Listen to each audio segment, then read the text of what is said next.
Battle Through the Heavens. By Heavenly Silkworm Potato.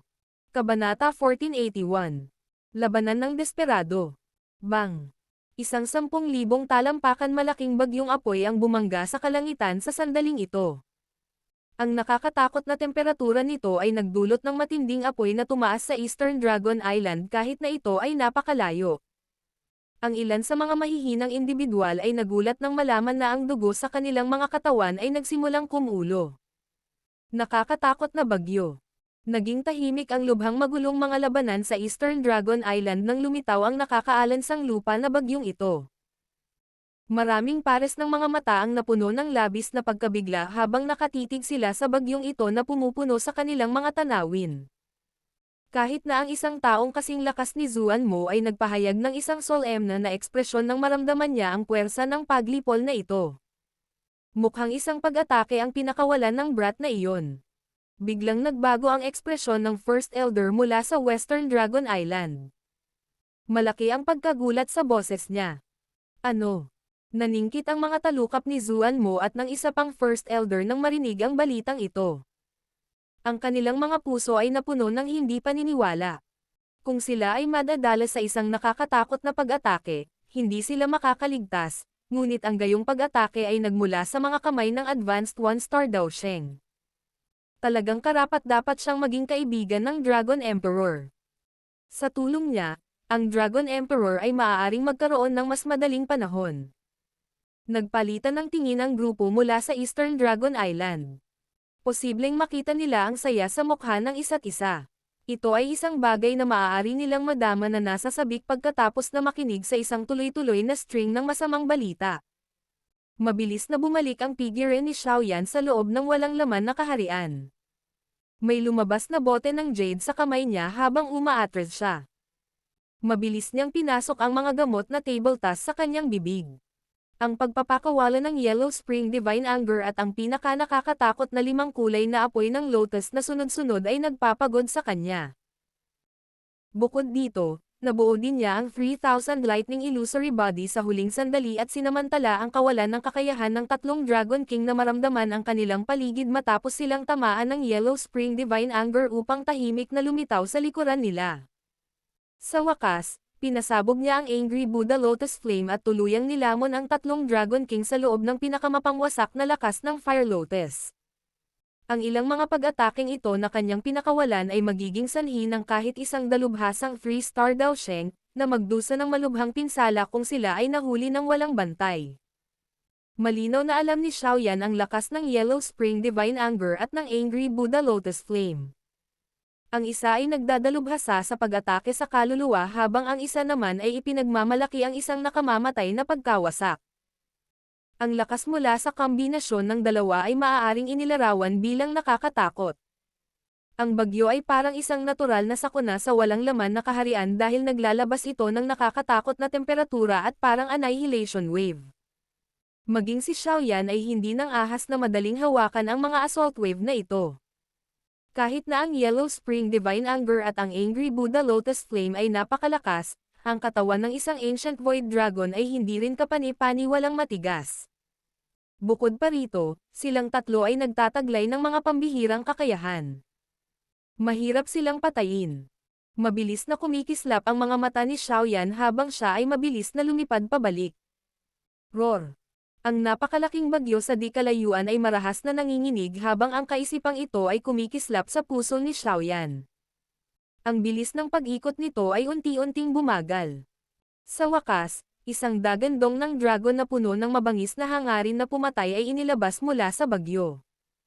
Talagang hindi sila patay.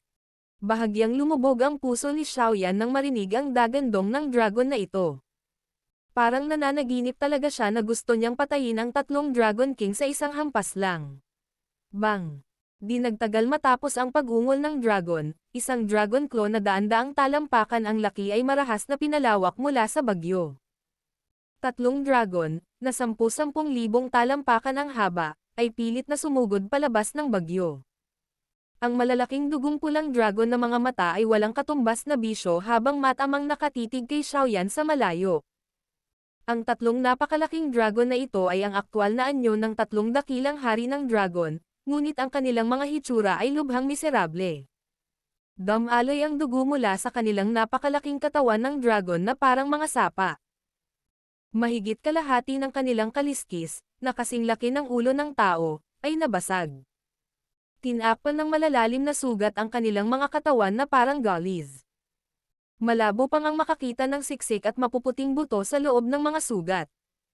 Kahit na nakaligtas silang tatlo sa Yellow Spring Divine Anger at sa Angry Buddha Lotus Flame, nagbayad sila ng mabigat na halaga. Munting bastos. Sisiguraduhin ng haring ito na mas masahol pa sa kamatayan ang dadanasan mo. Tatlong malalaking dragon ang nagtagal sa bakanteng espasyo. Maaaring magkahiwalay ang isang napakakapal na dragon. Parang nanginginig ang buong mundo sa sandaling ito.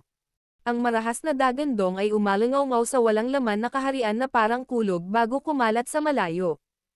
Si Xiao Yan ay lumitaw na parang isang hamak na langgam habang nakatayo siya sa harap ng tatlong malalaking dragon na ito. Ang kanyang mukha ay hindi sinasadyang kumunot ng ilang beses sa sandaling ito. Ang mga buto ng mga pakpak sa likod niya ay nakaflap at ang kanyang katawan ay biglang napaatras. Nabaliw na ang tatlong malalaking Dragon King. Malamang na mamamatay siya kung makikipag-away siya sa kanila. Bang! Napaatras pa lang ang katawan ni Xiao Yan nang palakihin ng tatlong malalaking Dragon King ang kanilang mabangis na malalaking bibig. Tatlong magaan na haligi na 1,000 talampakan ang lapad ay bumaril sa isang putok. Ang liwanag na haligi ay naglalaman ng isang lubhang nakakatakot na mapanirang puwersa. Malamang na tuluyang maglaho si Xiao Yan kung siya ay sinaktan ng mga ito. Angry Buddha Reincarnation. Tinatakan ng tatlong malalaking light pillars ang lahat ng mga landas ng pag-urong ni Xiao Yan. Ang kanyang ekspresyon ay naging ganap na seryoso sa kritikal na sandaling ito. 4 na kumpol ng heavenly flames ang iniluwa sa kanyang bibig. Sila ay mabilis na namamaga at naging 1,000 talampakan na malaking plato na nilikha ng isang singsing ng apoy. Isang misteryosong enerhiya ang dahan-daang kumalat mula sa loob ng plato. Ito ay isang natatanging Dao skill na naintindihan ni Xiao Yan habang sumusulong sa klase ng Dao Sheng noon. Ang napakalaking plato ng apoy ay nabuo pa lamang nang ang unang haligi ng liwanag ay dumating na parang kidlat na bilis. Sa wakas, nagkabanggaan sila. Bang! Tahimik ang buong mundo nang mangyari ang banggaan. Isang kakaibang puwersa ang ibinuga mula sa loob ng pabilog na fireplate bago naglabas ng swoosh sound ang light pillar habang ito ay bumaril pabalik. Grog. Bagamat naaninag ang liwanag na haligi, ang puwersang tumagos sa fireplate ay naging sanhi pa rin ng pagluwa ni Xiao Yan ng isang subo ng sariwang dugo. Bang-bang. Mabilis na sumunod ang 2 pang ilaw na haligi sa likod ng unang haligi ng liwanag, ngunit lahat ng mga ito ay naaninag sa kalaunan. Gayunpaman, ang fireplate ay sumabog din ng may putok matapos maaninag ang huling haligi ng ilaw. Isa pang subo ng sariwang dugo ang dumura sa bibig ni Xiao Yan habang ang kanyang katawan ay lumipad pabalik ng 10,000 talampakan. Boom boom! Ang tatlong naaaninag na liwanag na mga haliging iyon ay walang awa na binasag sa napakalaking katawan ng tatlong dakilang hari ng dragon sa harap ng kanilang natulala na mga mata. Nagdulot ito ng paglala ng kanilang orihinal na miserableng pinsala. Patayin siya. Ang mailap at marahas na dagandong na ito ay umalangaw sa paligid ng walang laman na kaharian. Kahit na ang pinakamasamang Northern Dragon King ay nagalit sa sandaling ito. Ang pinagsamang pag-atake nilang tatlo, ang tatlong dakilang hari ng dragon, ay hindi lamang nabigo upang mabilis na tapusin si Xiao Yan, sa halip ay pinahintulutan nila si Xiao Yan na iwan sila ng mas malala. Mawawala ang lahat ng kanilang reputasyon kung ang bagay na ito ay kumalat. Lahat kayo ay kailangang mawalan ng mas maraming buto kung gusto ninyo akong patayin. Muli ay pilit na pinatatag ni Xiao Yan ang kanyang katawan. Inangat niya ang medyo namumutla niyang mukha at pinunasan ang bakas ng dugo sa gilid ng bibig niya. Ang kanyang itim na mga mata ay nagpahayag ng ilang kabaliwan. Ang tatlong dakilang hari ng dragon ay kinukulong siya hanggang sa mamatay. Dumura si Xiao Yan ng kaunting dugo habang namumuo ang kabaliwan sa kanyang mga mata. Ang magkabilang kamay niya ay bumuo ng isang selyo ng kamay, at isang napakalaking ilusyon na figure ang muling tumakip sa kanyang katawan. Mo!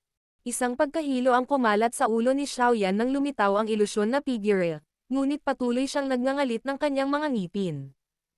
Muli niyang isinaaktibo ang kanyang espiritual na lakas para ilabas ang Yellow Spring Divine Anger. Ang nakakatakot na spiritual strength assault ay muling lumundag at walang awan na hinampas ang tatlong dakilang hari ng dragon. Sa sandaling iyon, ang higanteng kulay dugo na mga mata ng tatlong dakilang hari ng dragon ay nagsiwalat ng dim. Dalawang patuloy na espiritual na pag-atake ang nagdulot ng malaking pinsala sa kanila. Mamatay. Ang Northern Dragon King ang unang nakabawi mula sa espiritual na pag-ataking ito. Biglang umindayog ang malaki niyang katawan nang mabilis itong nag-transform sa anyo ng tao. Sa isang iglap, nagpakita siya sa harap ni Xiaoyan.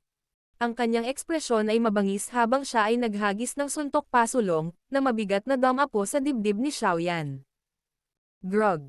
Isang malaking subo ng sariwang dugo ang dumura sa bibig ni Xiaoyan. Mabangis ang kanyang ekspresyon habang nakatingin sa mabangis na mukha ng Northern Dragon King sa kanyang harapan. Isang wild na ngiti ang sumilay sa kanyang mukha. Lumitaw ang isang apat na kulay na fire lotus sa pamamagitan ng pagpitik ng kanyang kamay at pagkatapos ay nabasag sa katawan ng Northern Dragon King. Explode. Boom. Isang fire lotus ang muling sumabog, at ang Northern Dragon King ay pinalipad pabalik ng 10,000 talampakan dahil sa pagsabog. Sunod-sunod na subo ng dugo ang iniluwa na parang walang halaga. Hindi niya inaasahan na mas malupit pa sa kanya si Xiaoyan. Si Xiaoyan ay nakipagpalitan ng suntok. Ang loob ng katawan ni Xiaoyan ay ginawang ganap na gulo ng palad ng Northern Dragon King matapos gamitin ni Xiaoyan ang kanyang natitirang lakas para magpakawala ng Fire Lotus na nagpalipad sa Northern Dragon King. Maging ang dibdib ni Xiaoyan ay bahagyang bumagsak. Kung wala ang kanyang napakalakas na katawan, malamang na ang palad mula sa hilagang Dragon King ay naging sanhi ng kanyang katawan na sumabog, na nagresulta sa kanyang kamatayan.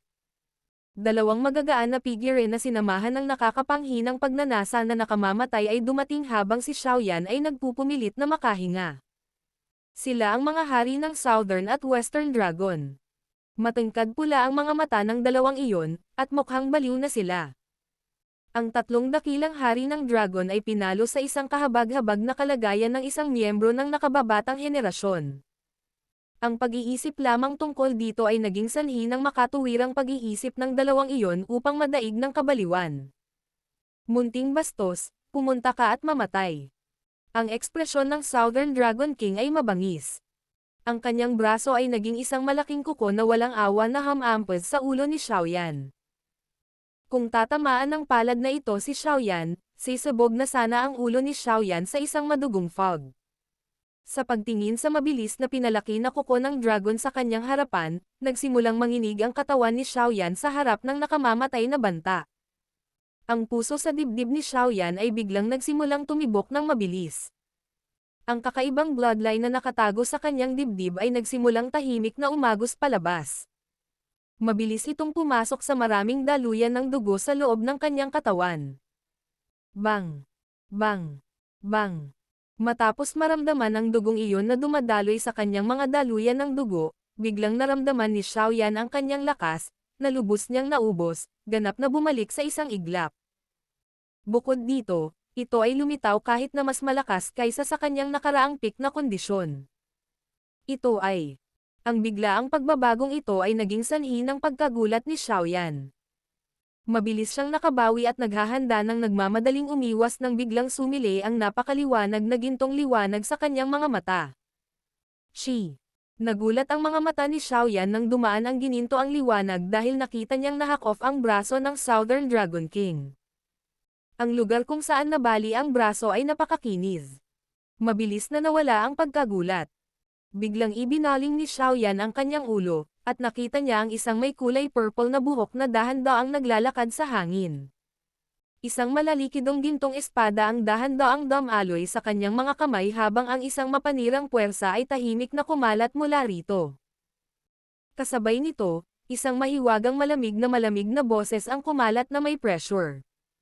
Ang Emperor na ito ay magpakailanman na ikukulong sa Dragon Prison kung maglakas loob kang hawakan siya. Battle Through the Heavens. Kabanata 1482. Dragon Slaying Sword. Ang mahabang purple na buhok ay natural na pagmamay-ari ni Ziyan, ngunit ang kanyang katawan ay kasalukuyang naglalabas ng nakakatakot na presyon na nagpasindek kay Xiaoyan. Ang pressure na ito ay nagmula sa parang likidong gintong espada na hawak niya sa kanyang kamay. Ang Southern Dragon King ay tumingin sa kanyang nawawalang braso na may mapurol na mga mata.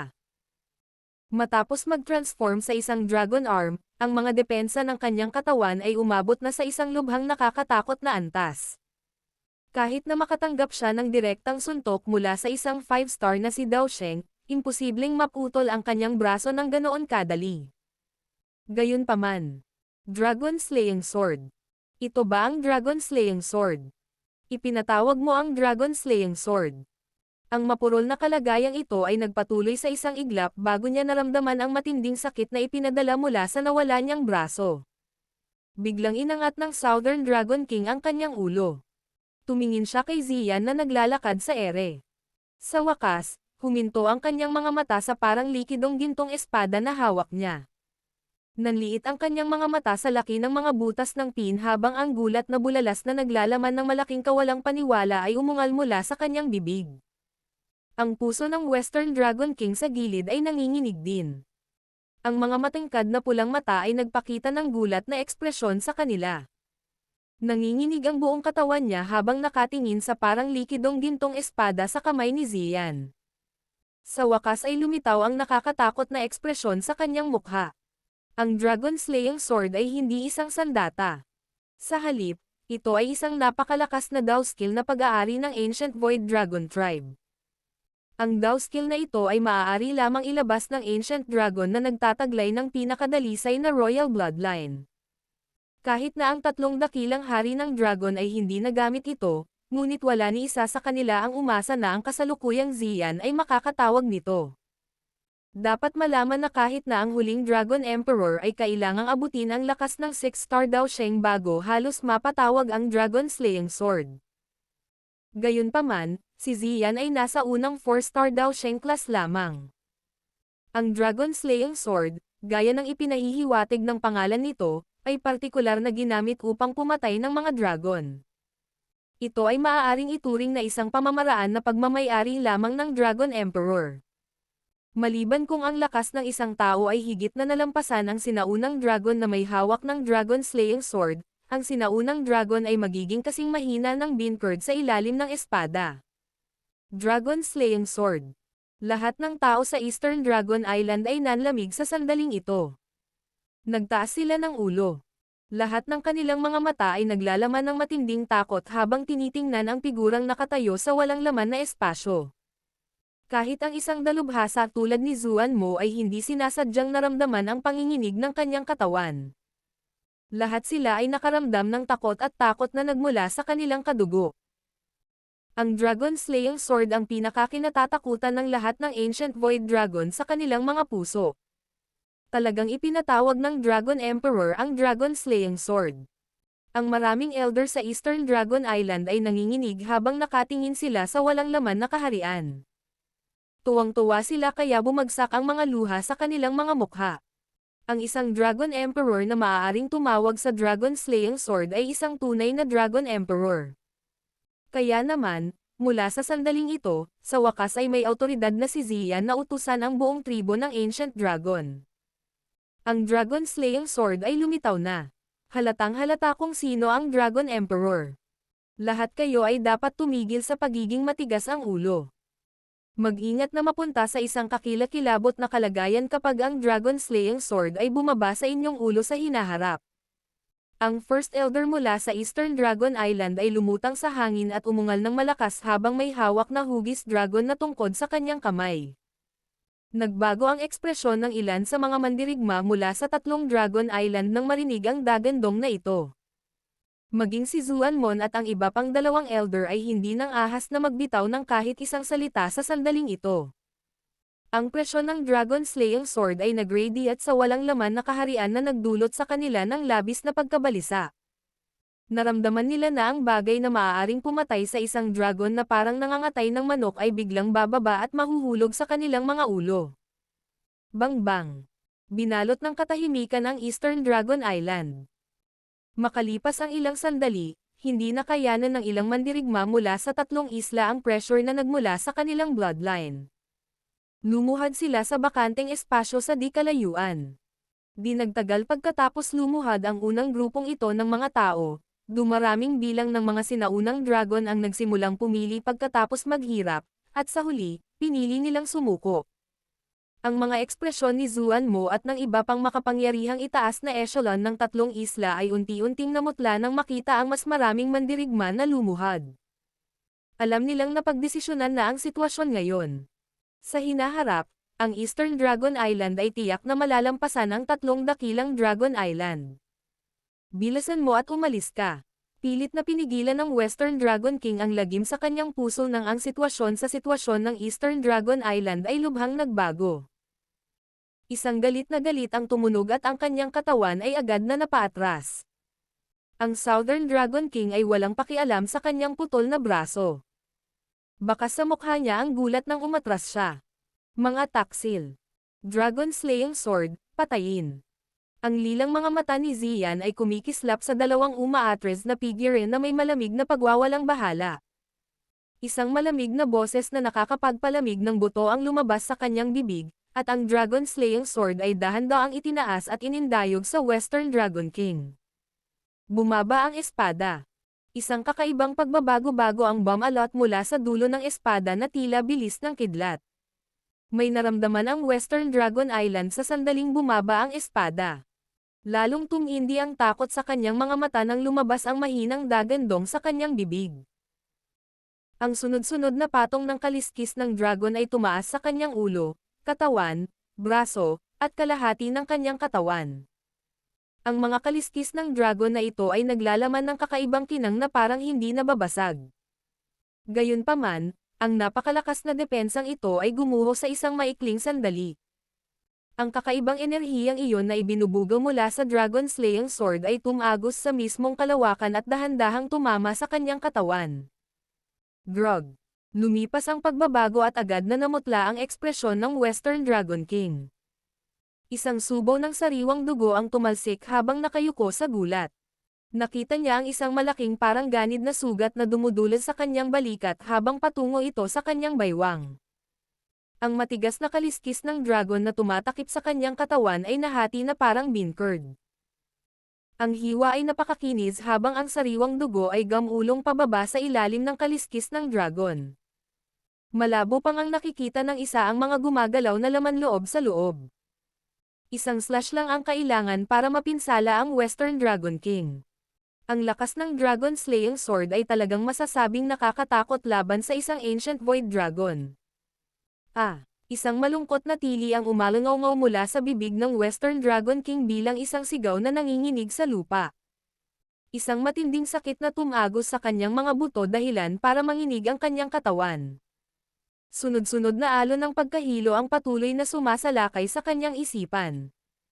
Ang Southern Dragon King, na medyo malayo sa Western Dragon King, ay naramdaman na nanlamig ang kanyang mga paa matapos makita ang sliced form. Marahas niyang napalunok ang isang subo ng laway. Tumigil siya sa pag-iisip na iligtas ang iba sa sandaling ito. Ang tanging nasa isip niya ay ang magmadali at umalis. Ang lakas ng Dragon Slaying Sword ay halos naging sanhi ng pagbagsak niya. Gulp! Napalunok si Xiaoyan ng laway. Puno ng pagkabigla ang kanyang puso. Personal niyang naranasan kung gaano nakakatakot ang defensive strength nilang tatlo. Kahit na ang kanyang pinakamalakas na Extermination Fire Lotus ay nasugatan lamang sila, ngunit ang banayad na paglaslas na ito mula sa espada ni Ziyan ay halos kumitil sa buhay ng Western Dragon King. Bilisan mo at tumakas. Ang Southern Dragon King ay nagbuga ng dagandong habang ang kanyang katawan ay mabilis na umatras. Naunawaan din ng Western Dragon King na iyon na mamamatay lang siya kung mananatili siya. Hinawakan niya ang mukhang ganid na sugat sa kanyang dibdib, mananiabra ang Dao Chi sa loob ng kanyang katawan, at tuwang-tuwang umatras. Chi. Dahan-daang lumakad si Ziyan at nilagpasan si Xiaoyan. Ang kanyang mga mata ay malamig at walang pakialam habang pinagmamasdan ang dalawa na tumatakas. Muli niyang itinaas ang Dragon Slaying Sword sa kanyang kamay at marahang nilaslas ito pababa. Sa sandaling laslas ang espadang ito, Nakita ni Xiaoyan ang isang maliit na lock ng mahabang purple na buhok na pag-aari ni Ziyan na naging kulay abu-puti. Ang Dragon Slaying Sword na ito ay nakakapagod sa life force ni Ziyan. Malakas na nanginig ang puso ni Xiaoyan sa sandaling nasaksihan niya ang pagbabago ng buhok nito. Dahil gusto mo kaming ma-corner hanggang kamatayan, buong-buo akong lalaban sa iyo. Ang isang pakiramdam ng nalalapit na kamatayan ay agad na bumangon sa puso ng mga hari ng Western at Southern Dragon habang ang espada ni Ziyan ay laslas pababa. Pareho silang malubhang nasugatan. Malamang napatay na sila kung tatamaan sila ng slash na ito. Bukod dito, sinabi sa kanila ng dati nilang karanasan na hindi nila matatakasan ang Dragon Slaying Sword. Napilitan silang dalawa sa pagkabaliw nang biglang tumalsik sa kanilang mga bibig ang isang malaking subo ng maputlang gintong dugo. Dragon Emperor Bell. Ang ginintoang dugo ay mabilis na kumalat sa harapan nilang dalawa at naging 100 talampakan ang taas na gintong kampana, na bumabalot sa Western at Southern Dragon na mga hari. Klang. Ang kakaibang pagbabago bagong iyon ay lumapit na may parang kidlat na bilis matapos mabuo ang malaking gintong kampana. Sa wakas, nabasag ito ng malaking gintong kampana. Bang! Ang malaking gininto ang kampanang iyon ay nagbuga ng mga alon ng pabilog na alon sa sandaling ilabas ang malakas na tunog. Shi! Ang malaking gintong kampana ay sumabog at ang nagtatagal na alon ay tumama sa Western at Southern Dragon na mga hari. Isang paa mula sa bawat isa sa kanila ang lumipad. Sa loob ng ilang minuto, ang dalawang dakilang hari ng dragon ay naging lumpo na mga hari ng dragon. Sa tingin mo ba ang mga taksil ay karapat-dapat na magpakawalan ng lakas ng isang Dragon Emperor? Isang malamig na ngiti ang sumili sa mukha ni Ziyan habang tinitingnan niya ang sobrang kahabag-habag na dalawa. Ang Dragon Slaying Sword sa kanyang kamay ay muling walang awang nilaslas. Grog. Ang espadang ito ay hindi matagumpay na nalaslas habang ang maselang figure ni Ziyan ay nanginginig matapos niyang iangat ito. Isang subo ng dark golden na dugo ang dumura sa kanyang bibig habang namumutla ang kanyang ekspresyon. Bagamat hindi na kumpleto ang slash na ito, mayroon pa ring fluctuation na inilabas. Mabilis itong sumugod patungo sa mga hari ng Southern at Western Dragon. Sa kanilang malubhang pinsala, naramdaman na lamang nilang dalawa ang paglapit ng alon sa gulat at takot. Swoosh! Gayunpaman, isang figure ang nagmamadaling lumapit sa parang kidlat matapos ang dalawa ay malapit ng tamaan ng ripple na iyon. Ito ay ang Northern Dragon King, na hindi pa nagpapakita ng sarili. Hinawakan niya ang dalawa sa balikat at tumalsik ang subo ng gintong dugo. Kasunod nito, bumilis siya at nawala sa walang laman na kaharian sa loob ng ilang kidlat. Isang malungkot na tili ang lumabas mula sa direksyon na kanilang tinakasan sa lalong madaling panahon pagkatapos nilang mawala. Maliwanag, hindi sila nakaligtas sa mahiwagang pagbabago-bago. Ang tatlong dakilang hari ng dragon ay natalo na. Ang mga katawan ng grupo ni Zuan Mo sa Eastern Dragon Island ay agad na naging malamig pagkatapos nilang mapanood ang tatlong miserableng figure na tumakas. Ang kanilang mga katawan ay nagsimulang umangat mula sa lupa habang sila ay tumakas sa lahat ng direksyon kasama ang ilan sa tatlong mga elder sa isla. Magpapakamatay para sa kanila ang manatili sa likod sa sandaling ito. Nakakatakot na espada. Tumingin si Xiaoyan kung saan nawala ang tatlong hari ng dragon bago lumipat ang kanyang mga mata sa tila likidong espada sa kamay ni Ziyan. Hindi niya sinasadyang lumanghap ng malamig na hangin sa kanyang puso. Battle Through the Heavens.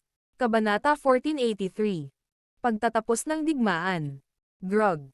Hindi gumalaw ang katawan ni Ziyan kahit nakatakas ang tatlong Dragon King. Ang kanyang mga purple na mata ay puno ng malamig na layunin habang nakatingin sa direksyon kung saan nawala ang tatlo. Ilang sandali pa, ang tila likidong gintong espada sa kanyang kamay ay nanginginig at nagkalat sa wala. Isang subo ng sariwang dugo ang dumura mula sa bibig ni Ziyan habang ang Dragon Slaying Sword ay naglaho. Unti-unting bumagsak din ang katawan niya. Nagulat si Xiaoyan nang makita ang kanyang pagbagsak. Nagmamadali siyang sumulong at sinalo siya. Hindi sinasadyang kumirot ang puso niya matapos makita ang sobrang putla nitong mukha. Tila ang paggamit ng Dragon Slaying Sword ay lubos na napagod kay Ziyan. Bukod dito, Ang ganitong uri ng pagkahapo ay tila hindi simpleng pagkapagod ng Daochi. Ayos lang ako. Tumingin ang mga mata ni Ziyan kay Xiaoyan habang nakahiga ito sa yakap nito. Isang medyo pilit na ngiti ang sumilay sa kanyang mukha. Hindi sinasadyang umiling si Xiaoyan nang marinig ang kanyang tugon. Paimpal niyang niyakap si Ziyan at umupo sa ere. Ang kalagayan ng kanyang katawan ay napakasama rin. Kung ang lakas ng bloodline na ibinuga mula sa loob ng kanyang puso ay hindi nakapagpagaling ng marami sa kanyang mga nasirang median, malamang na siya ay naparalisa at nag-iwan ng paylay. Kahit na hindi siya baldado, ang kasalukuyang Xiaoyan ay nasa kanyang limitasyon din. Masyadong malubha ang mga pinsalang natamo niya sa pakikipaglaban sa tatlong dakilang hari ng dragon. Well, kumain ka muna. Ito ang danwan na pinakagusto mong kainin. Naglabas si Xiaoyan ng bote ng jade mula sa kanyang storage ring at nagbuhos ng 2 bilog na table task. Kinawayan niya sila ni Ziyan at tumawa. Tinatrito mo pa rin ba akong parang batang babae? Hindi sinasadyang iginala ni Ziyan ang kanyang mga mata kay Xiaoyan matapos marinig ang kanyang mapanuksong mga salita.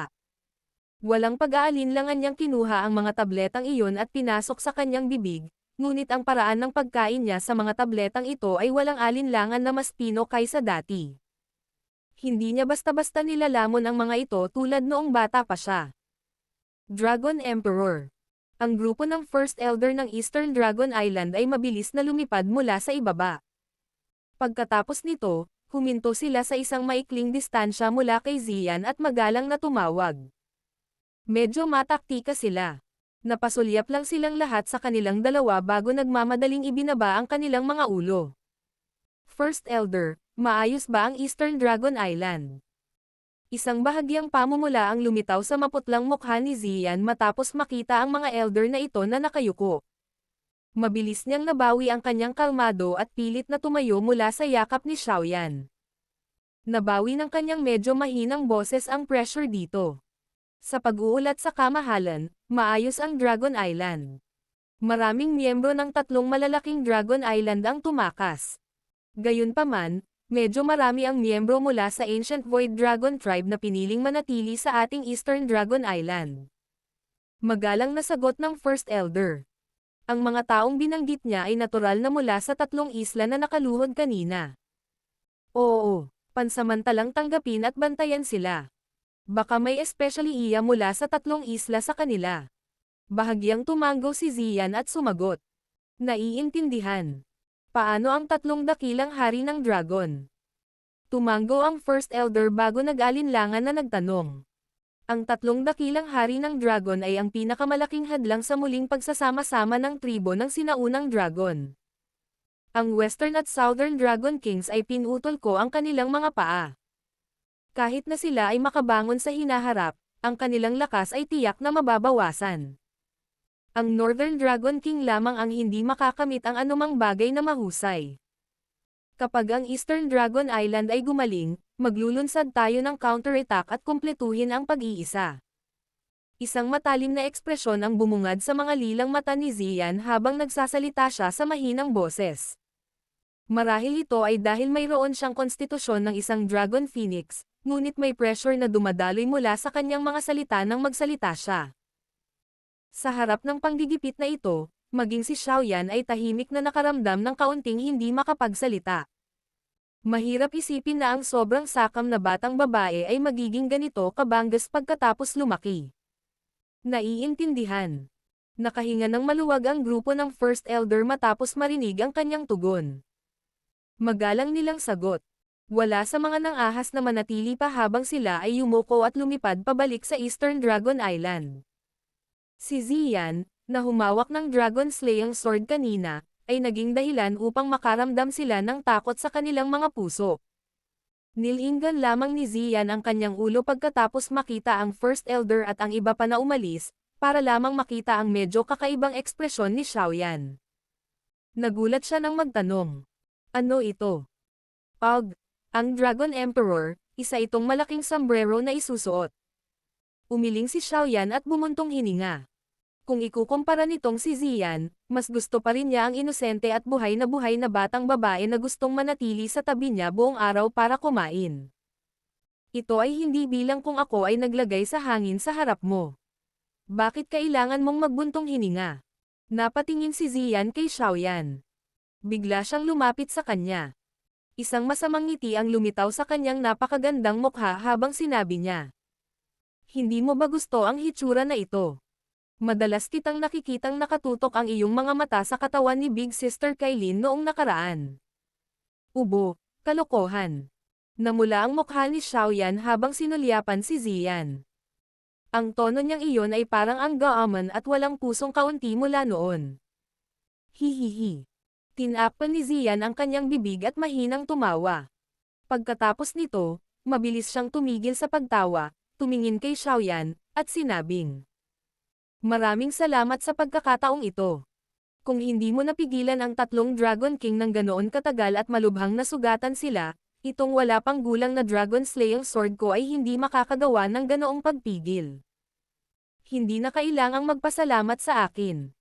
Nagbigay ako ng maraming pagsisikap sa panahong ito dahil sa iyo. Inilibot ni Xiaoyan ang kanyang mga mata. Para matulungan si Ziyan na malutas ang problemang kinakaharap niya, nag-isip siya ng maraming paraan para hilahin ang 9 Serendip Ground Python tribe sa kanyang tabi.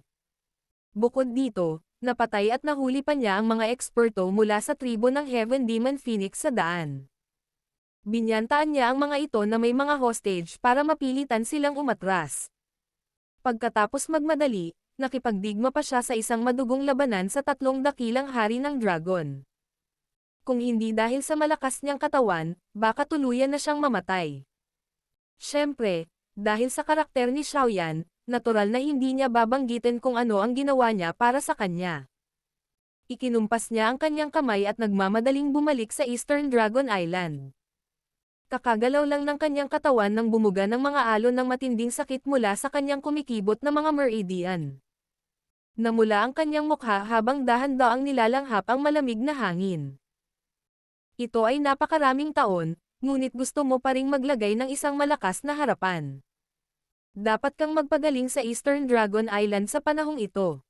Isang halimuyak ang naililipat mula sa tabi ni Xiaoyan habang humihinga siya ng malalim. Naramdaman niyang nakataas ang braso niya. Pagkatapos nito, nakipag-ugnayan ito sa makinis at malambot na balat. Ibinaling niya ang kanyang ulo, at nakita niya si Ziyan na umalalay sa kanya. Iginalaw niya ang kanyang katawan at lumipad patungo sa Dragon Island sa di kalayuan. Sumasayaw ang buhok ni Ziyan habang lumilipad. Ang mga piraso nito ay dahan-daang dumampi sa mukha ni Xiaoyan at tila ganap na walang pag-aalala. Ang malaking laban sa Eastern Dragon Island ay sa wakas ay natapos na sa Eastern Dragon Island na nakakuha ng malaking tagumpay. Ang lakas ng Eastern Dragon Island ay walang alinlangan na tataas pagkatapos ng labanang ito. Malalampasan nito ang tatlong malalaking isla ng Dragon. Sa kabilang banda, ang tatlong malalaking isla ng Dragon ay magpapakita ng mga palatandaan ng paghina. Ang Dragon Slaying Sword ay ang simbolo ng Dragon Emperor. Noong nakaraan, marami sa mga mandirigma mula sa tatlong isla ang hindi naniniwala na si Ziyan ang Dragon Emperor. Gayunpaman, ang pagdududa na ito ay walang alinlangan na maglalaho pagkatapos ng insidente ngayon. Ang pagpapatawag sa Dragon Slaying Sword ng tunay na Dragon Emperor ay lumikha ng pressure na nagmula sa loob ng kanilang mga bloodline at magiging sanhi ng pagpili ng mga mula sa tatlong malalaking Dragon Island pagkatapos ng ilang pagsasaalang-alang. Sa hinaharap, ang tatlong malalaking Dragon Island ay hindi na magkakaroon ng pagkakataon na salakayin ang Eastern Dragon Island. Magbabago sila mula sa pagiging may kontrol sa sitwasyon hanggang sa makatugon lamang. Ang tanging magagawa lamang nila ay walang magawa na maghintay para sa Eastern Dragon Island na magtipon ng lakas nito bago tuluyang maalis ang tatlong isla upang makumplito ang pagkakaisa ng Ancient Dragon Tribe. Siyempre, medyo kaunting oras pa ang kailangan bago makarating sa yugtong iyon. Ang Eastern Dragon Island ay nahulog sa isang abalang kapaligiran pagkatapos ng pagkatalo ng tatlong dakilang hari ng dragon. Maraming bagay na dapat lutisin pagkatapos ng labanan, lalo na't ang Eastern Dragon Island ay nakakuha ng maraming bagong residente. Habang ang buong Eastern Dragon Island ay nahulog sa isang abalang kapaligiran pagkatapos ng malaking labanan, si Xiaoyan ay nakahanap ng isang nakatagong silid at inihayag na siya ay Otrez. Masyadong malubha ang mga pinsalang natamo niya sa pagkakataong ito. Halos mamatay na nga siya. Kaya naman, kailangan niyang ayusin ang kondisyon ng kanyang katawan upang maiwasan ang isang sekwela na makahahadlang sa kanyang pagsulong. Kung hindi, ang kanyang mga pagkalugi ay talagang hindi mabata. Isang malabong sandalwood na halimuyak ang nananatili sa loob ng isang tahimik na silid. Umupo si Xiaoyan sa isang stone platform na gawa sa malamig na jade. Nakapikit ang dalawa niyang mata. Isang masaganang enerhiya ang bumalot sa kanyang katawan. Sinundan nito ang ikot ng kanyang paghinga habang unti-unting pumapasok sa kanyang katawan. 10 araw na ang nakalipas mula nang pumasok si Xiaoyan sa silid na ito. Ang napakalubhang pinsala sa kanyang katawan ay unti-unting gumaling. Sa kabila ng mga pagpapabuti ng kanyang mga pinsala, si Xiaoyan ay hindi nagpakita ng anumang mga palatandaan ng paggising. Parang naging rebel tong bato ang kanyang katawan. Pinananatili niya ang hindi gumagalaw na tindig mula noong pumasok siya. Gayunpaman, walang nakakaalam na ang kalmado na parang bundok na ekspresyon sa ibabaw ay hindi sumasalamin sa totoong sitwasyon sa loob ng kanyang katawan tulad ng iniisip ng isa. Bang-bang! Unti-unting tumibok ang puso sa loob ng katawan ni Xiaoyan. May lilito na lilang pulang dugo sa tuwing pumutok ito. Ang dugong ito ay dahan-daang lalabas sa kanyang puso bago tuluyang kumalat sa lahat ng direksyon. Ang string ng purple red blood na ito ay tila nagtataglay ng sobrang nakakatakot na temperatura. Ang mga meridian at kalamnan na dinaanan nito ay biglang kumukulo. Ang ganitong uri ng pagkulo ay hindi nagdulot kay Xiaoyan na makaramdam ng matinding sakit. Sa halip, malabo nitong dinala ang mahiwagang pakiramdam ng muling pagsilang. Hindi alam ni Xiaoyan kung bakit ito nangyayari. Di nagtagal pagkatapos ng kanyang pag-urong ay nagsimula, ang bagong nabuong lakas ng bloodline na nakatago sa kaibuturan ng kanyang puso ay automatikong dumaloy sa sandaling ito. Ang strand ng bloodline strength na ito ay maaaring mukhang medyo mahina, ngunit ito ay nagtataglay ng sobrang misteryosong epekto. Ang dahilan kung bakit gumaling ang mga malalang sugat sa kanyang katawan sa loob ng 10 araw ay dahil sa kulay lila-pulang dugong ito. Bagamat hindi maintindihan ni Xiaoyan kung bakit ang purple red blood na ito ay kumikilos na kabaligtaran ng dati nitong katahimikan, hindi niya sinasadyang kontrolin ito. Hinayaan niya itong gawin. Siyempre, ang dahilan kung bakit niya hinayaang kumilos ito ayon sa kagustuhan nito ay dahil unti-unti niyang nararamdaman na bahagyang tumataas ang kanyang lakas sa tuwing umiikot ang kulay lila-pulang dugo sa kanyang katawan. Ang kulay lila-pulang dugo ay tila patuloy na nagpapalamig at nagpapadalisay sa kanyang katawan.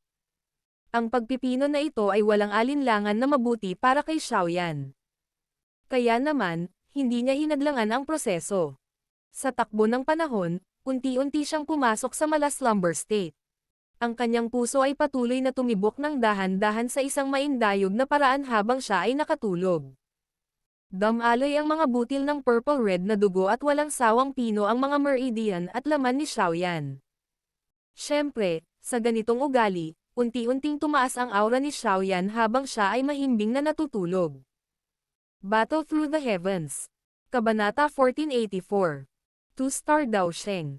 Ang konsepto ng oras ay naging lubhang malabo sa loob ng ganap na tahimik na silid habang ang halimuyak ng sandalwood ay dahan-dahang umaanod. Napuno ito ng pabango na pumukaw sa atensyon ng isa. Ang oras ay tahimik na dumaloy sa gitna ng kapaligirang ito ng paglilibang. Pagkaraan ng 3 buwan. Umupo si Xiaoyan sa kanyang retreat sa loob ng 3 buong buwan. Kahit siya mismo ay hindi niya inaasahan na magtatagal ito, ngunit tuluyan na niyang nakalimutan ang oras sa kanyang pagkakatulog. Lubog na siya sa magandang pakiramdam ng pag-iinit ng kanyang pisikal na katawan. Tahimik na nakaupo si Xiaoyan sa malamig na jade bed sa loob ng tahimik na silid. Ang kanyang balat ay nagpapakita ng isang malabong lilang kulay. Malabo na posibleng makakita ng malabong lila-pulang kulay sa ilalim ng kanyang balat. Isang napakalakas na pagbabago-bago ang kumalat mula sa purple-red flow na ito. Kumislap ang liwanag. Sa sandaling ito, ang ningning na ito ay kumakalat sa katawan ni Xiaoyan. Kumalat ang pabilog na lilang-pulang kumikinang mula sa kanyang puso at umabot sa bawat sulok ng kanyang katawan. Ang ningning na ito ay patuloy na dumaloy sa kanyang katawan sa loob ng 3 buwan. Ang 3 buwan ng tempering ay nagkulay sa orihinal na maputlang balat ni Xiaoyan ng lila-pulang kulay. Maging ang itim niyang buhok ay malabo na ring naging pula. Para siyang demonyo sa isang sulyap lang. Siyempre, hindi lang ang panlabas na anyo ni Xiaoyan ang nagbago. Naabot na rin ng kanyang aura ang tunay na rurok ng isang advanced 1-star na si Dao Sheng. Kaunti pa at makakasulong na siya sa 2-star Dao Sheng class. Ang pagkakaroon ng kanyang katawan na pinainit ng bloodline ay talagang nakikinabang kay Xiaoyan. Hindi nagising si Xiaoyan mula sa kanyang pagkakaidlip matapos maabot ng kanyang aura ang rurok ng isang advanced 1-star. Unti-unting lumipas ang oras habang si Xiaoyan ay nanatili sa ganitong kalagayan ng pagkakatulog. 71 araw. 73 araw. 77 araw. 79 na araw. 100 araw. Lumipas ang oras ng 1 araw sa isang pagkakataon. Sa sandaling dumating ang ika-100 araw, isang kakaibang dagandong ang biglang lumitaw sa loob ng tahimik na silid. Ang tunog na ito ay tila umaagos na tubig. Kung hahanapin ng mga mata ang pinanggalingan ng tunog, nakakagulat na malalaman na ito ay ibinubuga mula kay Xiaoyan, na nakaupo sa malamig na jade bed. Ang espasyo sa paligid ng Xiaoyan ay marahas na nag-iba-iba pagkatapos ng dagandong na tunog. Ang mga alon ng tulad substansyang enerhiya ay nagsimulang magsama-sama sa maraming kumpol ng hangin na nagtagal sa paligid ng Xiaoyan at naglabas ng umaalulong na tunog. Ang umiikot na hangin ay nagpapataas ng bilis ng pag-ikot nito. Sa huli, dumaraming enerhiya ang bumuhos sa tahimik na silid at hinihigop ng puyo ng tubig. Ang laki ng puyo ng tubig na ito ay mabilis na lumaki. Bang! Ang matigas na tahimik na silid ay napunit ng malaking hangin sa sandaling ito. Nakasisilaw na liwanag ang samilaw mula sa labas. Ano ito? Anong nangyari? Ang energy vortex na biglang lumitaw sa Eastern Dragon Island ay agad na nakita ng maraming eksperto. Maraming figure ang sumugod. Lumitaw sila sa labas ng tahimik na silid kung saan naroon si Xiaoyan sa loob ng ilang iglap. Puno ng gulat ang kanilang mga mata habang pinagmamasdan ang enerhiyang bagyo na mabangis na umiikot. Huwag magpanik. Dapat bumalik ang lahat sa kanilang mga post. Isang mahinang boses ang lumabas mula sa bulwagan ng dragon habang ang lahat ay nagulat.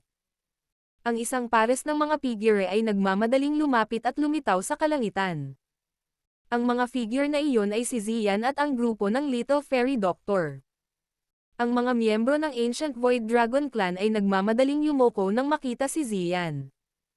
Lahat sila ay nagsimulang dahan-daang umatras sa ilang distansya. Nagtataka ako kung bakit kailangan niya ng napakatagal na panahon para gumaling. Talagang balak niyang magtagumpay. Lumutang si Ziyan sa kalangitan. Tumingin siya kay Xiaoyan, na nasa puyo ng tubig, at tumawa. Ang Little Fairy Doctor at si Qinglin sa gilid ay tahimik ding nakahinga ng maluwag. Sila ay labis na nag-aalala sa kanilang mga puso sa loob ng 3 buwang ito. Kung hindi ginagarantiyahan ni Ziyan na walang mangyayari, hindi nila mapipigilan ang kanilang mga sarili na puwersahang pumasok sa silid. Kung tutuusin, masyadong malala ang mga pinsalang natamo ni Xiaoyan sa pagkakataong ito. Nag-aalala ang lahat na baka may mangyari sa kanya. Sa kabutihang palad, ang pinakamasamang bagay na naisip nila ay hindi nangyari. Sa kabilang banda, si Xiaoyan ay nabiyayaan ng kalamidad na ito.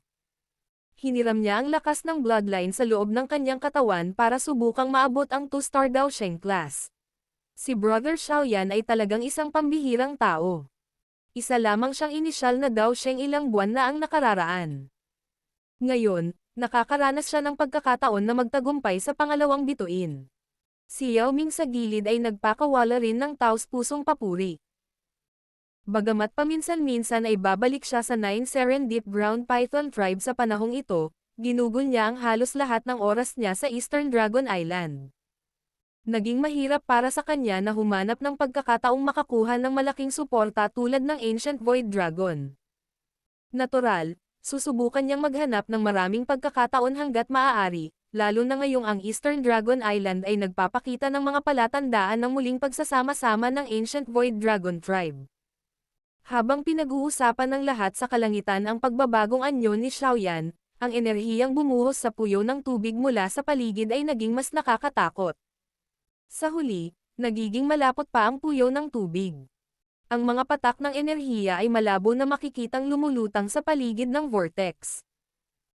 Unti-unti silang naglabas ng nakakatakot na pagbabago bago na nagpabago sa mga ekspresyon ng iba habang umiikot ang puyo ng tubig. Habang dumaraming enerhiya na natipon sa mga patak ng enerhiya, ang energy vortex ay lumitaw na naging isang energy whirlpool. Sa loob ng ilang minuto, ang huling bit ng enerhiya ay natipon din sa isang droplet ng likido at sumanib sa napakalaking whirlpool. Bang! Ang buong whirlpool ay nagsimulang marahas na manginig sa sandaling ang puyo ng tubig ay nagbago sa isang whirlpool. Di nagtagal, si Xiaoyan, na nakatulog ng 100 araw, ay biglang nagmulat ng kanyang dalawang mata. Dalawang nakagugulat na lilang pulang ilaw ang bumaril sa kanila. Ang dalawang lilang pulang ilaw ay bumaril patungo sa langit. Marami sa mga miyembro mula sa Ancient Dragon Tribe sa Eastern Dragon Island ang nakadama ng kakaibang pressure mula sa purple red light na ito. Ang pressure ay nagmula sa kanilang bloodline. Ito ay ang presyon ng Dragon Emperor bloodline. Bakit ito lilito sa kanyang katawan? Ang maraming miyembro ng Ancient Dragon Tribe ay natigilan dahil sa pressure na ito ay sumilay ang sorpresa sa mukha ni Ziyan habang nakatayo siya sa kalangitan. Nakaramdam siya ng pamilyar na pakiramdam mula sa loob ng liwanag. Ito ang lakas ng bloodline ng Dragon Phoenix. Bukod dito, may halong ibang enerhiya. Natural na hindi nila alam na ang lakas ng bloodline ni Xiaoyan ay ang pagsasanib ng bloodline ng Xiao Clan, bloodline ng Gu Clan, at bloodline ng Dragon Phoenix. Kaya, magkakaroon ng amoy ng Dragon Phoenix dito. Biglang ibinuka ni Xiaoyan ang kanyang bibig habang maraming bulalas ang tumutunog sa Eastern Dragon Island. Mabilis na nakita ng lahat na ang napakalaking whirlpool ng enerhiya ay naging haligi ng tubig na kinain ni Xiaoyan. Bang! Ang malamig na jade bed na inuupuan ni Xiaoyan ay nagkapira-piraso matapos ang mga huling patak ng energy liquid ay sinipsip sa katawan ni Xiaoyan. Isang hindi pangkaraniwang nakakatakot na aura ang dahan-daang kumalat sa kanyang katawan at tinakpan ang buong isla. Tagumpay. Ang grupo ni Ziyan ay dahan-dahang nakahinga ng maluwag sa loob ng kanilang mga puso matapos maramdaman ang nakakatakot na aura. Puno ng saya ang kanilang mga mata. Ho! Inangat ni Xiaoyan ang kanyang ulo at dahan-daang bumuga ng isang subo ng malapot na hangin. Ang hangin na ito ay pinagsama-sama at naging isang patak ng likido na nahulog sa malamig na jade dust sa ibaba. Isang liwanag ang kumislap at ang malamig na jade na mga piraso ng alikabok ay muling natipon sa isang batong plataporma. Dagdag pa rito, nagkaroon ng sobrang nakakagulat na pagbabago-bago ng enerhiya na malabo na ibinubuga mula sa platform. Tumayo si Xiaoyan pagkatapos magpakawala ng mahabang hininga. Kinuyam niya ang kanyang kamay at isang napakalakas na puwersa ang kumalat mula sa bawat cell sa loob ng kanyang katawan na parang kidlat na bilis. Napakalakas ng pisikal na katawan. Sandaling naramdaman ni Xiaoyan ang kalagayan ng kanyang katawan at sumilay sa kanyang mga mata ang kagalakan. Matapos magalit sa kanyang dugo sa loob ng 3 buwang ito, ang lakas ng kanyang pisikal na katawan ay malamang na hindi mas mababa kaysa sa isang Ancient Void Dragon. Talagang nakakuha ako ng pagpapala mula sa kalamidad sa pagkakataong ito. Ang kamay ni Xiaoyan ay marahang dumampi sa kanyang dibdib. Kung hindi pa siya nakaranas ng life and death battle sa pagkakataong ito, ang bloodline sa kanyang puso ay hindi na-activate, at hindi niya magagawang magtagumpay sa pangalawang bituin ng klase ng Dao Sheng ng ganoon kabilis. Ang kanyang pisikal na katawan ay hindi rin sana lumakas sa ganoong sukat. Higit pa rito, naramdaman ni Xiaoyan na mayroon pa ring ilang mga hilo ng purple red blood na umaagos mula sa kanyang puso at pinadalisay ang kanyang katawan sa kabila ng hindi siya nakatulog. Kahit na ang epekto ay mas mahina, ito ay higit na mataas sa mga tuntunin ng mahabang buhay nito. Ang tuloy-tuloy na ugali na ito ay malamang na magiging kakilakilabot habang ito ay naipon. Hahaha. Brother Xiaoyan, binabati kita. Muli kang nakagawa ng tagumpay pagkatapos ng maikling ilang buwan. Ang ganitong uri ng bilis ng pagsasanay ay talagang nagdudulot sa akin ng kahihiyan. Isang nakabubusog na tawa ang ipinadala mula sa langit habang si Xiaoyan ay bahagyang natuwa sa mga pagbabago sa kanyang katawan. Bumaba mula sa langit ang grupo ni Yao Ming at lumapag sa di kalayuan mula kay Xiaoyan. Itinaas ni Xiaoyan ang kanyang mga kamay kay Yao Ming. Pagkatapos nito, lumipat ang kanyang mga mata kay Ziyan. Nakahinga ng maluwag ang kanyang puso nang makitang gumaling na siya.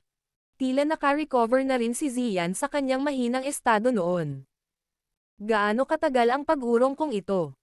Higit sa 3 buwan. Umabot lang ito ng 100 araw. Ngumiti ang Little Fairy Doctor at sumagot. 100 araw, ha? Ang sorpresa ay sumilay sa mga mata ni Xiaoyan nang marinig ang balitang ito. Bigla siyang nagtanong. Nagpadala ba ang alyansa ng anumang balita? Oo, may mga balitang naihatid ilang araw na ang nakalipas. Ito ay mula kay Yao Lao. Hinihiling niya na magmadali kang bumalik sa Falling Star Pavilion sa lalong madaling panahon. Baka sa mukha ng Little Fairy Doctor ang isang seryosong ekspresyon. Tumingin siya kay Xiaoyan at mahinang sinabi. Ang Purifying Demonic Lotus Flame ay malapit ng ipanganak. Mukhang nagsimula na ang Hall of Souls. Mukhang pinaplano nilang puntiryahin ang Purifying Demonic Lotus Flame. Dahan-daang tumango si Xiaoyan. Ito ay malapit na sa oras kung kailan ipanganak ang Purifying Demonic Lotus Flame. Alam na ni Xiaoyan na ang Hall of Souls ay hindi papayag na manatiling tahimik. Talagang susubukan nilang mangagaw ng isang misteryosong natural na bagay tulad ng Purifying Demonic Lotus Flame. Dahil ito ang kaso, babalik tayo sa Falling Star Pavilion ngayon. Kailangan din nating pag-usapan ang mga bagay tungkol sa apoy ng demonyo. Medyo malalim ang boses ni Xiaoyan. Nagbigay siya ng maraming pagsisikap para sa Purifying Demonic Lotus Flame na ito. Kailangan niyang maglagay ng higit pa dahil kailangan niyang harapin ang mga eksperto mula sa angkan ng Han. Kailangan niyang makuha ang apoy ng demonyo anuman ang mangyari. Battle Through the Heavens. Kabanata 1485. Aktibidad ng Hall of Soul. Lahat ba kayong nagpaplanong bumalik sa Central Plains? Sasamahan ko rin kayong lahat. Ngumiti si Ziyan sa gilid at ipinaalam sa lahat pagkatapos marinig ang usapan ng grupo ni Xiaoyan. Bahagyang nagulat si Xiaoyan matapos marinig ang balitang ito. Tinanong niya, aalis ka rin? Ang Eastern Dragon Island ay nakaranas ng isang malaking labanan. Ito ba ay isang magandang oras para sa iyo na umalis ngayon? Natural na alam ni Xiaoyan na si Ziyan ay nagnanais na tulungan siya sa pagkuha ng Purifying Demonic Lotus Flame. Ang pagkakataong magtagumpay ni Xiaoyan ay walang alinlangan na tataas kung makukuha niya ang tulong ng isang dalubhasa na umabot sa ika-4 na bituin ng klase ng Daosheng, ngunit ang kasalukuyang Eastern Dragon Island. Ayos lang. Ang 3 dakilang hari ng dragon ay dumanas ng malubhang pinsala sa pagkakataong ito, at ang kanluran at timog na mga hari ng dragon ay baldado. Walang sinasabi kung gaano katagal ang kakailanganin nila bago nila mabawi ang kanilang lakas. Ang mga elder ay magresolba sa mga usapin ng Eastern Dragon Island nang naaangkop. Napakurap-kurap si Ziyan kay Xiaoyan at ngumiti habang sumagot. Masyado mo na akong tinulungan sa pagkakataong ito. Kailangan ko man lang ibalik ang pabor, di ba? Saglit na nag-alinlangan si Xiaoyan matapos marinig ang pagpupumilit ni Ziyan. Tumanggo siya sa wakas. Ang laban para sa Purifying Demonic Lotus Flame ay tiyak na kasangkot sa Hall of Souls. Bukod dito, ang Hall of Souls ay titigil sa pagmamaliit sa kanya.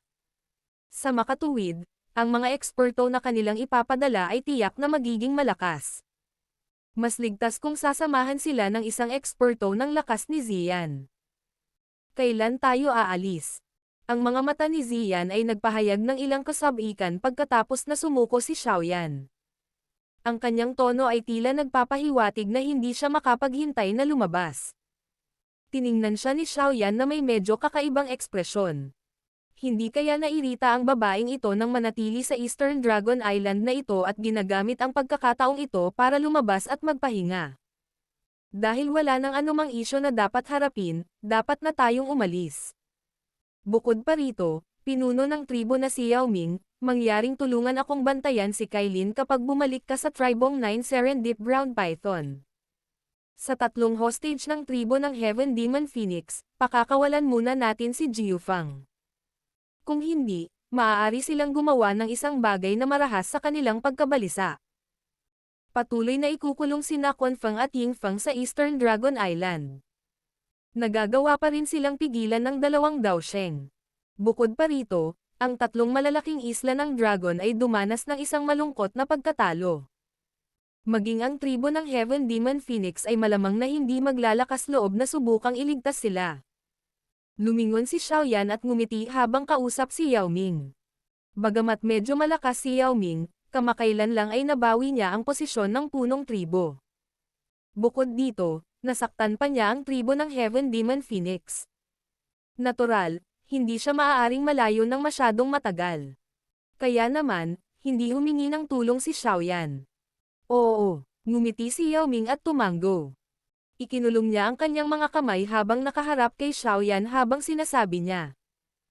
Kung ganoon, sana ay maging maayos ang inyong paglalakbay. Ngumisi si Xiaoyan. Tumigil siya sa pagsasalita habang winawagayway ang manggas. Isang spatial tunnel ang nabuo sa tabi niya. Pagkatapos nito, pinangunahan niya ang dahan-dahang paghakbang dito. Ang iba ay mabilis na sumunod sa likuran. Mabilis na nagbigay ng ilang tagubilin si Ziyan bago lumipad sa spatial tunnel sa harap ng walang magawang mga mata ng First Elder mula sa Eastern Dragon Island. Ang mga ulap ay tamad na lumutang sa Asher na kalangitan. Ang mainit na sikat ng araw ay nakakalat mula sa abot tanaw, na naging dahilan upang mapuno ng catamaran ang lahat. Swoosh! Ang mga pabilog na alon ay biglang lumitaw sa tahimik na kalangitan habang ang isang spatial na bitek ay dahan-dahan ding nagbubukas. Maraming tao ang dahan-daang lumabas dito. Nakaalis na ako sa wakas sa mapahamak na isla na iyon. Bakit sa mundo lumipat ang mga taong iyon sa ganoong uri ng mapahamak na lugar sa nakaraan? Nakalanghap ng malalim na sariwang hangin si Ziyan pagkatapos lumabas sa spatial crack. Binuka niya ang kanyang mga braso. Medyo nalasing ang magandang mukha niya. Nagkaharap ang grupo ni Xiaoyan matapos masaksihan si Ziyan na lumiko mula sa sobrang kahangahangang Dragon Emperor tungo sa isang taong may katangian ng isang maliit na babae. Napailing na lang sila nang walang magawa. Sa kabila ng pagiging Dragon Emperor, itinago pa rin ng babaeng ito ang kanyang pagkatao mula noon sa loob niya. Terra na. Ang lugar na ito ay nasa loob na ng teritoryo ng alyansa. Dapat ay makakarating na tayo sa Falling Star Pavilion sa lalong madaling panahon. Yumangin ang mga mata ni Xiaoyan sa paligid niya. Matapos makuha ang kanyang bearings, iwinagayway niya ang kanyang kamay at mabilis na nagtungo sa Falling Star Pavilion. Ang kasalukuyang bilis ng grupo ni Xiaoyan ay masasabing nakakatakot. Sa loob ng ilang minuto, maraming lungsod ang nagsimulang kumikislap sa ibaba nila. Gayunpaman, napasimangot si Xiaoyan matapos makitang marami sa mga lungsod na ito ang nasira. Maliwanag, para silang nakaranas ng maraming labanan. Mukhang hindi ito naging mapayapa sa loob ng alyansa sa panahong ito. Ang pag-iisip na ito ay dumaan sa puso ni Xiaoyan matapos makuha ang sitwasyon sa daan.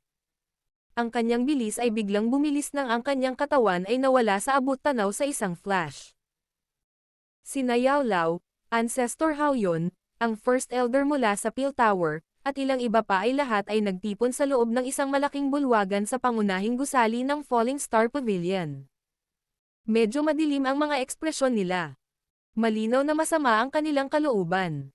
Sa panahong ito, humigit kumulang kalahati ng mahigit 300 na mahahalagang lungsod sa loob ng alyansa ang inatake. Bagamat ang mga pag-ataking ito ay maaaring mukhang mula sa iba't ibang paksayon, may mga eksperto mula sa Hall of Souls na pinaghalo-halo sa kanila. Ang mga mata ni Yao Lao ay dumaan sa bulwagan habang dahan-dahan niyang sinabi. Ang kanyang mga mata ay naglalaman ng ilang galit habang siya ay nagpatuloy. Ang Peel Tower ay naghatid din ng isang mensahe. Nagkaroon ng pagtaas sa bilang ng mga sneak attack kamakailan. Maraming mga alchemist ang nawala pagkatapos ng mga sneak attack. Lahat tayo ay dapat na malinaw na malaman kung sino ang nasa likod nito. Ang mga taong ito mula sa Hall of Souls ay lalong nagiging mayabang. Gumalaw ang dalawang nagniningas na pulang kilay ni Ancestor Hao Yun habang walang awa siyang nagsasalita. Ang unang elder mula sa Peel Tower sa gilid ay tumango rin na may seryosong ekspresyon. Kahit na ang isang kalmado na gaya niya ay medyo nagalit sa mga kasuklam-suklam na pamamaraan ng Hall of Souls. Sa kabutihang palad, ang alyansa ay nakapagtatag na ng mga patrolling guard. Dahil dito, napigilan ang maraming gulo na mangyari. Gayunpaman, alam ng lahat sa labas ng mundo na ang Hall of Souls ay ginawang ganap na guluhin ang ating Sky Mansion Alliance at pinunan tayo ng pagod. Ang ilan sa mga neutral na paksayon na nagbabalak na sumali sa alyansa ay nayanig ng mga pamamaraan ng Hall of Souls hanggang sa sila ay nagsimulang mag-alinlangan. Masama ito sa ating reputasyon kung magpapatuloy ito. Nagkomento si Yao Lao sa sitwasyon. Ano ang nasa isip mo? Ang First Elder mula sa Peel Tower ay dahan-daang nagtanong. Gagawin natin sa kanila ang ginawa nila sa atin. Nilusob nila ang ating mga lungsod. Kung gayon, sasalakayin natin ang kanilang mga branch hall. Isang lamig ang bumungad sa mga mata ni Yao Lao habang nagsasalita siya sa malalim na boses. Oh, ang First Elder mula sa Peel Tower at Ancestor Wolyon ay bahagyang nagulat nang marinig ito. Bagamat medyo malakas ang Sky Mansion Alliance, may gap pa rin sa pagitan nila at ng Hall of Souls, ngunit nagpaplano si Yao Lao na maglunsad ng pag-atake. Maraming taon na ang nakalipas mula nang may umatake sa isang branch hall ng Hall of Souls. Kung tutuusin, walang pinagkaiba iyon sa paghila ng buntot ng tigre. Lahat ay nagmamadaling magtago mula sa Hall of Souls dahil sa kanilang mabangis na reputasyon. Sino ang maglalakas loob na magtungo sa kanilang teritoryo at mahulog sa mga kamay ng kabilang partido? Bagaman ang Hall of Souls ay napakalakas, marami sa kanilang mga eksperto ay matatagpuan sa kanilang punong tanggapan. Ang kanilang mga branch hall ay hindi nakakatakot gaya ng may isip ng isa. Hindi natin kailangang matakot na hindi makitungo sa kanila hanggat iniipon natin ang ating lakas. Mahinang ngumiti si Yao Lao habang nagsasalita. Sa kasalukuyan, ang Sky Mansion Alliance ay talagang mas mahina kaysa sa Hall of Souls, ngunit ang agwat na ito ay hindi masyadong malaki. Bagamat mayroong Han clan sa likod ng Hall of Souls, mayroon ding iba pang sinaunang clan na patuloy na sinusubaybayan sila. Kaya naman, hindi na kailangang mag-alala tungkol sa paglulunsad ng Han clan ng malaking kampanya para sirain ang Sky Mansion Alliance. Si Xiao Yan ay nagtataglay ng Toshi Ancient Jade sa kanyang mga kamay at ang Gu clan ay tiyak na hindi basta-basta magmamasid sa sinaunang Jade na mahulog sa mga kamay ng Han clan. Kaya naman, ang angkan ng Gu ay tiyak na hindi uupo doon kung ang angkan ng Han ay maglakas loob na sumalakay. Hahaha. Tama ang mga salita ng guro. Hindi magalang na hindi suklian ang pagbisita ng ibang partido. Masyadong mayabang ang Hall of Souls. Ngayon na ang oras para supulan sila ng kaunti. Isang malinaw na tawa ang biglang tumunog sa loob ng malaking bulwagan habang pinag-iisipan ng lahat ang plano. Umihip ang banayad na simoy ng hangin nang lumitaw ang dalawang figures sa bulwagan. Nakakagulat na grupo sila ni Xiao Yan. Xiao Yan. Nagulat ang lahat nang makita ang taong ito bago sila nagpakita ng nagulat na mga ekspresyon. Sa wakas nakabalik ka na. Ha? Ang aura mo. Ang ninuno na si Hao Yun ay tumawa at sumimangot. Tatayo na sana siya nang biglang may nadiskubre siya. Bahagyang nagulat ang kanyang ekspresyon habang nakatitig kay Xiao Yan at napabulalas. 2-star daw Sheng. Nilaybot din ng First Elder mula sa Peel Tower ang kanyang mga mata kay Xiao Yan. Pagkaraan ng ilang sandali, bumantong hininga siya at mapait na tumawa. Sa loob ng kalahating taon, direktang tumalon ka mula sa unang isang bituin na Daosheng na klase tungo sa pangalawang bituin. Sinasadya mo bang maging dahilan upang mapahiya akong ipakita ang aking sarili sa ganitong bilis? Medyo natigilan si Yao Lao. Maliwanag, hindi niya inaasahan na tataas ang lakas ni Xiao Yan pagkatapos ng kalahating taon o higit pa. Gayunpaman, mabilis niyang ibinaling ang kanyang ulo at masayang hinaplos ang kanyang balbas. Bahagyang lumiko ang kanyang mga mata bago sila biglang huminto kay Ziyan, na nasa tabi ni Xiao Yan. Sa wakas naging seryoso ang ekspresyon niya. Maaaring siya ay isang mataas na antas na si Ban Sheng, ngunit ang kanyang espiritual na lakas ay napakalakas. Naramdaman niya kung gaano kitikot si Ziyan. Sino ito? Tumayo si Yao Lao. Mukhang seryoso siya habang itinaas niya ang kanyang mga kamay kay Zian at nagtanong sa magalang na paraan.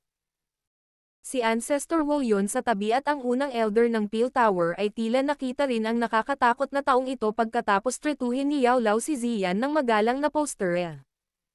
Isang gulat na ekspresyon ang bumungad sa kanilang mga mata.